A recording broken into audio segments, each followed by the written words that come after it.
Alléluia. Ne crains pas de prendre Marie chez toi. Pourquoi?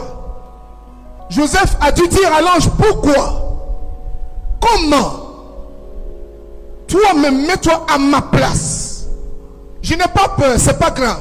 Mais convainc-moi, pourquoi je dois prendre Marie chez moi? Mais comment prendre Marie chez soi? Pourquoi accepter Marie? Accepter Marie, n'aie pas peur de prendre Marie chez toi. Parce que Marie est le choix de Dieu. Dis à quelqu'un, elle est le choix de Dieu. Elle est le choix de Dieu. Dans Luc chapitre 1, le verset 26, lorsqu'on parle de Marie, l'ange encore vient parler à Marie.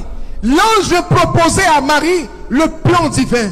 L'ange vient dire à Marie, voici le projet que Dieu a pour toi. Et Marie, en disant oui, Marie, par son fiat, permet à Dieu de réaliser son projet. Pourquoi ne pas avoir peur de prendre Marie chez soi? Il ne faut pas avoir peur parce que Marie elle-même fait partie du plan incontournable de Dieu pour les hommes. Dieu ne pouvait pas descendre chez les hommes avec un caterpillar, avec un parachute, avec un parapluie, avec une bombe. Il cherchait les moyens, il cherchait la voie. Et il a proposé sa voie à Marie. Lorsque Marie a dit oui à Dieu, le plan de Dieu, ce que Dieu voulait faire pour toi, ce que Dieu voulait faire pour ta famille, ce que Dieu voulait faire pour l'humanité, Dieu a pu le réaliser parce que le canal de Marie a été ouvert. Parce que Marie a dit oui. Si elle avait dit non, Dieu aurait cherché une autre voie. Mais ce n'était pas sûr que nous soyons là où nous sommes. C'est parce que Marie a dit oui qu'il y a des musulmans. C'est parce qu'elle a dit oui qu'il y a des évangéliques. C'est parce qu'elle a dit oui qu'il y a des protestants. C'est parce qu'elle a dit oui qu'il y a des catholiques. C'est parce qu'elle a dit oui que le monde a connu une nouvelle ère. Si Marie n'avait pas dit oui à Dieu, Dieu n'allait pas réaliser le plan qu'il avait pour les hommes. Marie ne peut donc pas être écartée du plan de Dieu. Dieu compte sur Marie. Marie compte dans le plan de Dieu. Et l'homme ne peut pas, lui, dans son esprit cartésien et dans sa façon d'interpréter la parole, ne peut pas écarter ce que Dieu lui-même a trouvé fondamental.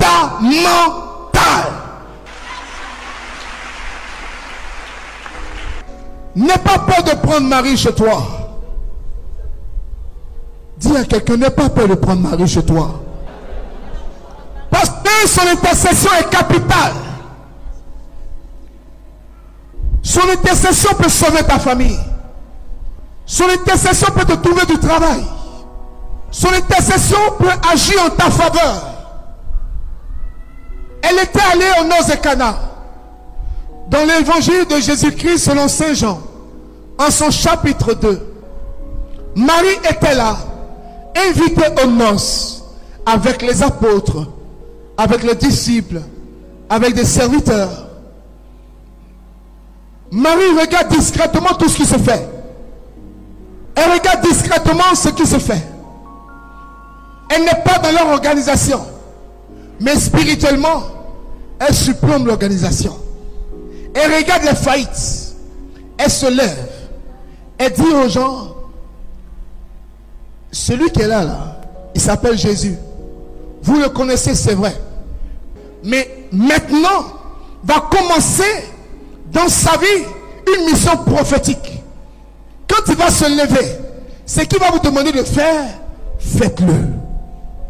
Marie est cet auxiliaire, est ce parchemin, est ce raccourci qui nous permet de mieux comprendre la parole de Dieu et de mieux expérimenter la fidélité de Dieu. Marie était là. La faveur de Dieu se préparait. Lorsqu'elle s'est levée, après avoir dit à Jésus, ils n'ont plus de vin, il a simplement paniqué. Femme, qu'y a-t-il entre toi et moi? Femme, qu'est-ce qu'il y a? Mon heure n'est pas encore arrivée. Mon heure n'est pas encore arrivée. Mon heure n'est pas encore arrivée. Marie dit, eh bien que si, ton heure est arrivée, mais peut-être tu ne le sais pas. Marie devance Dieu. Marie devance Jésus. Marie devance les actions de Jésus. Et Marie prépare les hommes à accepter ce que Jésus va dire. Jésus est vu comme celui qui a grandi avec eux. C'est normal que les gens soient fermés. Si Jésus se levait pour dire vous n'avez plus de vin, je vais faire un miracle, on allait le mettre dehors. Marie a été écoutée parce qu'elle est sage. Elle a été écoutée parce qu'elle est sainte. Elle a été écoutée parce qu'elle était préparée. Rien ne dit et rien ne marchait en faveur de Marie pour que ce jour-là, elle soit écoutée. D'autant plus que avant le mariage, on savait qu'elle était enceinte. Donc elle devait ne pas avoir une bonne réputation. Mais Marie dégage quelque chose de spécial qui adoucit. Marie dégage quelque chose de spécial qui convainc. Marie dégage quelque chose de spécial qui prépare au miracle. Et Marie va leur dire, du calme. Faites tout ce qu'il vous dira. Il se lève et dit, où est l'eau? Où est la bassine? Où sont les jarres? Faites ceci, faites cela, faites ceci, faites cela. Et la Bible dit, il y a eu un miracle ou pas? L'eau est changée en vin. Et la Bible dit clairement, tel fut à Cana le premier miracle de Jésus, virgule, et ses disciples crurent en lui. Donc le premier miracle de Jésus a été occasionné, provoqué, poussé par qui? Par Marie. Si tu prends Marie chez toi, elle va te pousser au miracle. Si tu prends Marie sincèrement dans ton cœur, tu seras toujours au bon endroit, au bon moment. Marie n'est pas dans les discours, elle est dans l'action. Pourquoi prendre Marie ce soir? Marie est invitée à la table de Dieu et elle est participante à ce qui va naître. Marie, à sa manière, aide le monde à retrouver la paix. Jésus est le Rédempteur, nous le savons, nous l'avons accepté. Mais Jésus est venu par quelqu'un.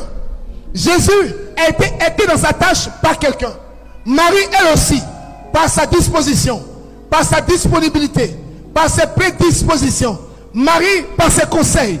Marie, par sa présence. Marie, par sa présence maternelle, va aussi participer à la rédemption de l'homme. Donc si son fils est rédempteur, nous avons accepté le dogme de Marie co-rédemptrice. Marie aussi, à sa façon, à sa manière, sauve l'homme. Mais sauve l'homme par le nom de Jésus. Alléluia. Marie n'a pas reçu Jésus, mais elle a conçu Jésus. Marie n'a pas reçu Jésus, mais elle a conçu Jésus. Alléluia. Dieu a donc choisi Marie et a pris Marie comme canal pour entrer dans la vie de l'homme. Je vais vous poser une question. Nous savons ce que c'est qu'un sacrement. Permettez que j'exagère un peu ce matin. Alléluia. Qu'est-ce que c'est qu'un sacrement? Le sacrement est la manifestation visible de la présence invisible de Dieu. Waouh. Alléluia. Voici ce que c'est que le sacrement. La manifestation visible du Dieu invisible. La manifestation de l'amour de Dieu. La manifestation de l'amour de Dieu qu'on ne voit pas. Voici ce que c'est que le sacrement. Mais pourquoi est-ce que je parle de sacrement pendant qu'on parle de Marie et pendant qu'on doit accepter Marie ce soir? Nous savons que le sacrement est ce signe visible de la manifestation de Dieu pour les hommes. Le sacrement est donc une action, est donc un acte qui fait entrer Dieu dans la vie de l'homme. Si tu es d'accord, dis-moi Amen. Donc le sacrement est porteur de grâce. Alléluia. Le sacrement aide l'homme à être rattaché à Dieu. Et le sacrement aide Dieu à manifester davantage son amour et sa fidélité pour les hommes. Si le sacrement est le signe visible de l'amour de Dieu, Si le sacrement est la manifestation visible de la présence invisible de Dieu dans le cœur des hommes, si le sacrement est porteur de grâce, si le sacrement permet à l'homme d'avoir ce canal, d'avoir ce pont et d'entrer dans la vie des hommes, je dirais donc que Marie est porteuse de joie, est porteuse de grâce.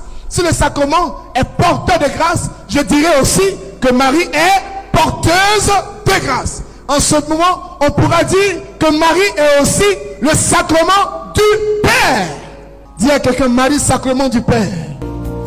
Merci pour ce cadeau béni.